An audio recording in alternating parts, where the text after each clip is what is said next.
going on, everybody out there? This is Popular Stranger, and we are back at you again today with another Madden 23 Ultimate Team video. In today's video, we're going to be going over the content schedule for this week in MUT 23, as well as our Team of the Week predictions for week number 14. Now, if you guys enjoyed this video, if you like it, if it helps you out, make sure to go ahead and click that thumbs up button. Shows a lot of support on the channel, helps the videos get noticed. Also, if you're brand new here, you were searching on YouTube for MUT 23 content, whether it's how to make coins, how to get free players, how to build your ultimate team, you found the right channel for everything. Stay a while, click that subscribe button, turn that notification bell on as well so you guys are alerted when we drop additional videos. Let's get right on into it. So, quick announcement: Friday, December 23rd, 8 p.m. Eastern Time, on my Twitch channel, we're going to be hosting the 5th annual Ugly Sweater Twitch Christmas Party. There's going to be tons of giveaways all night, tons of fun, Ugly Sweater contest. A portion of our subs that we earn that night are going to be donated to a charity. 2 years ago, we donated to St. Jude's. Last year, we did the V Foundation. We'll pick another one this year. So it's going to be a lot of fun. 5th annual, like I said, for those that have been there, you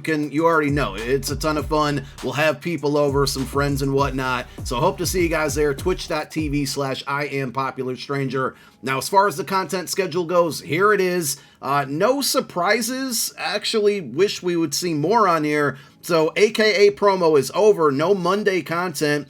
Team of the Week, of course, coming tomorrow. Got the predictions upcoming at the back half of this video. More than likely, one will be revealed tonight on Twitter, and then the rest of them tomorrow morning on GMM. No change in the GMM schedule either, so no type of special reveal stream. Zero Chill 2 confirmed for this week, but we don't know if it's going to be Wednesday or Thursday, and we also don't know when Ghosts are coming. I'm going to go ahead and guess that's going to be part 3 of the Zero Chill promo. Remember, it's a 4-part promo. And then finally, Legends on Saturday. If I had to take a guess, I say Team of the Week, Tuesday, obviously. Zero Chill Part 2 going to be Wednesday, and then Legends on Saturday, though it would be better spacing for content if they did it on Thursday for Zero Chill. And also, I guess one kind of silver lining to all of this is that typically during the Zero Chill promo, they stop doing Team of the Week content and basically catch up after Zero Chill is over. So the fact that we're still getting that is definitely a W, because that's just never fun when they stop giving us content for a week-to-week program. And hopefully after Zero Chill, something replaces content on Monday, like flashbacks, heavyweights, or veterans. I don't think Wildcard Wednesday is coming back, but if they brought those programs back in some way, shape, or form, maybe after the NFL season or after Zero Chill, that would definitely help. Before we get into our predictions, it is worth noting that we're going to see a +1 overall in all Team of the Week cards, because with the Zero Chill promo, we're now seeing champions at 95s. So if we look at the structure of previous Team of the Weeks, we should see the very low elites, which I guess would be considered mid elites now at this point. Those are going to bump up to an 86. The 88s will turn into 89s. The 91s will turn into 92s. And then finally, the champions and the players of the week should go from 94 to a 95. So we're going to use all of those in our predictions here. And let's start out on offense with Justin Herbert, who has a 91 overall Gridiron Guardians card. He had a great performance last night on Sunday Night Football. Tons of completions, 39 completions, 367 yards, only 1 touchdown pass. But he's a popular card, and people are going to want him in MUT, so I could totally see EA giving him the 95 overall. In a losing effort, and I didn't watch this game, I mean, I knew the Lions won. I was surprised to see Kirk Cousins threw for 425 and 2 touchdowns and 0 turnovers. If you would tell me, that Kirk had a game like that, and Justin Jefferson had over 200 yards, and the Vikings still lost, I'd be absolutely shocked there. So Kirk Cousins, previous high card in 87, could he be a 92 overall Team of the Week? And then finally, we have Baker Mayfield, who I think should get a card just based off of the circumstances and what he did on Thursday Night Football. Not the greatest stat line by any means, 230 passing yards and a touchdown, but 92 overall for Baker seems legit for a Team of the Week. Leads the game-winning drive in, clutch performance for the Rams to beat the Raiders on Thursday Night Football. Just an overall crazy game. On to halfbacks. The disrespect that Miles Sanders got on this Zero Chill card for a 90 overall with 90 speed. He's been one of the better running backs in the league so far this year, and they just did him wrong, man. He's had 2 other crazy performances this year where he should have got a Team of the Week card, and he did not. He led all running backs this week with 144 yards and 2 touchdowns. Will he get an upgrade? I don't don't think so. Should he? I hope so. They can right their wrongs. I tweeted this yesterday and give him the 95 overall player of the week. They wouldn't give him a 92 because that would be a +2 upgrade, and they typically don't do that. So if Herbert doesn't get player of the week, I would think Miles could get it. Also, J.K. Dobbins had a really good performance. His previous high card is an 84 overall team builder. He had 120 rushing yards and 1 touchdown. I would expect him to get the 89 overall team of the week card.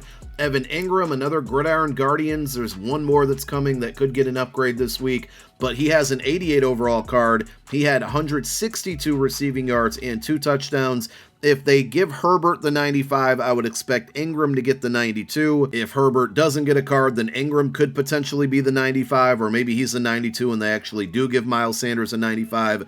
We shall see. And then finally, we have Jerick McKinnon, who doesn't have a card in this year's game at all and only had a 76 overall in last year's game. Well, he had 2 touchdowns. I actually picked him up in fantasy this week, and he pretty much helped me get a W. 112 receiving yards at the running back position and 2 touchdowns for the Chiefs with a win over the Broncos.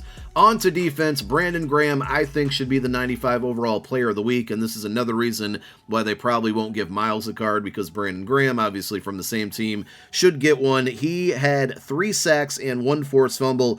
Just not a lot of great defensive performances this week. Nothing that really stood out, like a lot of kind of average performances. So I think he gets the 95. If anything, he should get a 92. Gregory Rousseau for the Bills, similar stat line, just -1 sack there. He had 2 and then 1 forced fumble. If they give him a card, I would think he would fall in line for a 92. And then the next 3 cards are all players who had good performances but only have a gold card in the game. So they could go anywhere from an 86 to an 89 and maybe even a 92. The first one's going to be Josie Jewell, who had 2 interceptions in the loss against the Chiefs. Right now just has this core gold as a middle linebacker. Then we had Traymon Smith, who also had 2 interceptions in a game for the Houston Texans against the Cowboys. So could he get an upgrade? He definitely should. And then Willie Gay, who was also in that same game with Josie Jewell, who had 1 interception, but he returned it for a touchdown. And if you didn't see the highlight, it was a pretty athletic play. Like, he made a really, really good interception, then took it to the house. So all 3 of those guys, gold cards. Somebody, if not all of them, should get upgrades.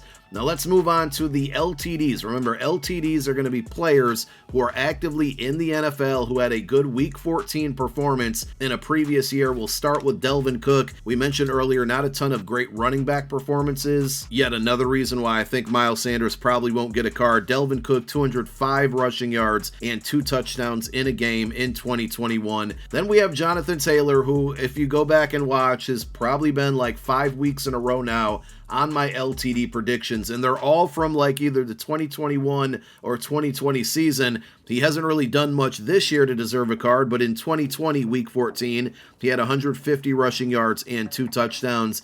And this one has to be a lock, right? Maybe not, because Brandon Graham should get a card, but Hassan Reddick in 2020, before he was an Eagle, 5 sacks in 1 game and 3 forced fumbles. If that doesn't deserve an LTD, I just don't know what does, because that's an insane performance there. Darius Slayton in 2019 had 154 receiving yards and 2 touchdowns, only a gold so far this year, so obviously an LTD would be a big upgrade for him. And finally in 2018, though he just got a card for the Harvest promo, Amari Cooper, 217 receiving yards and 3 touchdowns. I mean, that's a pretty good stat line, so he could possibly get a 95 overall LTD card. As we go on over to the champion card, which are going to be players who are not actively in the NFL and had a good Week 14 in a prior year. We have a bunch of running backs to go through, and we're going to start with Le'Veon Bell in 2016, 236 rushing yards and 3 touchdowns in 1 game. In 2015, we had Todd Gurley, who had 140 rushing yards and 2 touchdowns. And then finally in 2014, we had DeMarco Murray, who had a Campus Hero card earlier in the year, so he's probably due for an upgrade. DeMarco Murray, 179 rushing yards and 1 touchdown. In that same year, 2014, Elvis Dumerville, 3.5 sacks and 1 forced fumble. He would be a good candidate for a champion card. In 2013, Jonathan Abraham, 3.5 sacks and 1 forced fumble, exact same stat line. In 2012, he already got a Team of the Week card early in the year, but EA has done crazier things, so you never know. So 2012, Brandon Marshall, 160 receiving yards and 1 touchdown. And in that same year, this is a card that a lot of people want in the game, including myself, Richard Sherman, 2 interceptions in 2012, 6'4" cornerback. They should give him good speed, good zone, solid man. This is a card that I think a lot of us want in MUT to help us defend those taller receivers. A couple more. In 2011, we had Rob Gronkowski at 160 receiving yards and 2 touchdowns. And then in 2010, a pair of safeties, Malcolm Jenkins, Eagles legend, and Troy Polamalu, again, both in 2010, both had 2 interceptions and a touchdown in one game. So could we see one of them get a card? And that's pretty much it. Those are all of our predictions for Week 14 in Team of the Week. You guys let me know yours. If I missed any, leave them down below in the comment section. And thank you for tuning in. My name is Popular Stranger. I'm out. Peace.